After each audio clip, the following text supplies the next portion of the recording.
দর্শক, রাজধানী হাম সংক্রমণের যে অবস্থা, রোগীদের কি অবস্থা, সেই খবর নিচ্ছেন আমাদের সহকর্মী মেহেদী হাসান। সরাসরি যুক্ত হচ্ছেন তিনি আমাদের সাথে।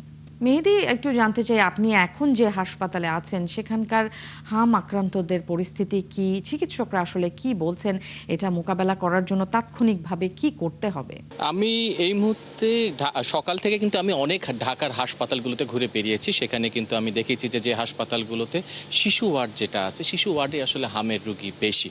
তো আমি এই মুহূর্তে আছি ঢাকার মহাখালী ইপিআই সেন্টারে। আপনারা জানেন যে বেশ কয়েকদিন থেকে স্বাস্থ্য বিভাগ এই ইপিআই যে টিকা, অর্থাৎ হামের যে টিকা কবে প্রদান করা হবে, কোথা থেকে এই টিকা আসবে, এমন নানা গুঞ্জন কিন্তু শোনা যাচ্ছিল। তো আমি আজকে এই ইপিআই সেন্টারে এসে জানতে পারলাম যে ইপিআই বিভাগে ইতিমধ্যে 3 কোটি 1 ডোজের টিকা হামের এখানে কিন্তু মজুদ আছে, যেটা ভারতের সেরাম ইনস্টিটিউট থেকে তৈরি, ভারত থেকে নেওয়া হয়েছে। এই টিকাটা গ্যাভির মাধ্যমে এই বাংলাদেশের স্বাস্থ্য বিভাগ এটা আজ থেকে 1.5 বছর আগে আবেদন করে, এবং সেই আবেদনের প্রেক্ষিতে কিন্তু এই টিকাটা এই ইপিআই সেন্টারে আসে। আমি আপনাকে যদি ইপিআই সেন্টারের একটু মজুদ যেখানে এই 3 কোটি ডোজ হামের টিকা মজুদ আছে সেটা যদি আমি আপনাকে একটু দেখাই, যে এই ভবনটা, এই ডান পাশের এই ভবনটার মধ্যে আসলে টিকাটা মজুদ আছে। এবং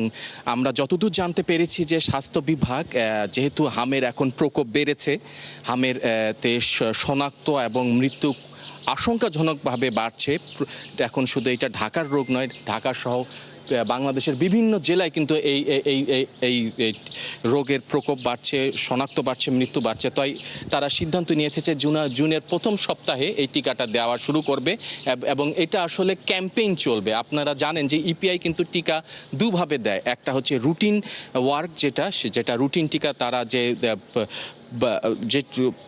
জরুরি যে রোগগুলো আছে সেই রোগের কিন্তু তারা টিকাগুলো যেটা দেওয়ার নিয়ম সেগুলো দেয়, এবং পাশাপাশি কিন্তু এই যে ক্যাম্পেইন যেটা হচ্ছে, এই হামের এই যে এখন প্রকোপ প্রাদুর্ভাব বেড়েছে, এবং এই টিকাটা কিন্তু এখন এটা ক্যাম্পেইনের মাধ্যমে মাসব্যাপী চলবে, জুনের 1 তারিখ থেকে দেওয়া শুরু করবে।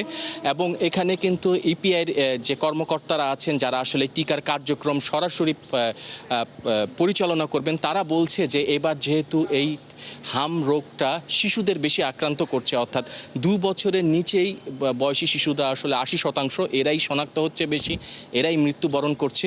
তো তারা মনে করছে যে এই আগে তো 9 মাস থেকে 5 বছর পর্যন্ত এই টিকার দেওয়ার নিয়ম ছিল, এবার কিন্তু তারা শিশুদের এই 9 মাসটা কমিয়ে হয়তো 5-6 মাস থেকে করবে, এমন একটা আমরা কথা শুনতে পাচ্ছি। হয়তো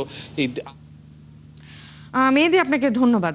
দর্শক, মেহেদী আমাদেরকে জানাচ্ছিলেন ইপিআই সেন্টার থেকে হামের টিকার প্রক্রিয়ার যে আপডেট, সেই আপডেট তিনি আমাদেরকে জানাচ্ছিলেন, এবং একই সাথে হাসপাতালগুলোতে হামে আক্রান্ত যে শিশুরা রয়েছে তাদের আপডেটও আমাদেরকে জানানোর চেষ্টা করছিলেন তিনি।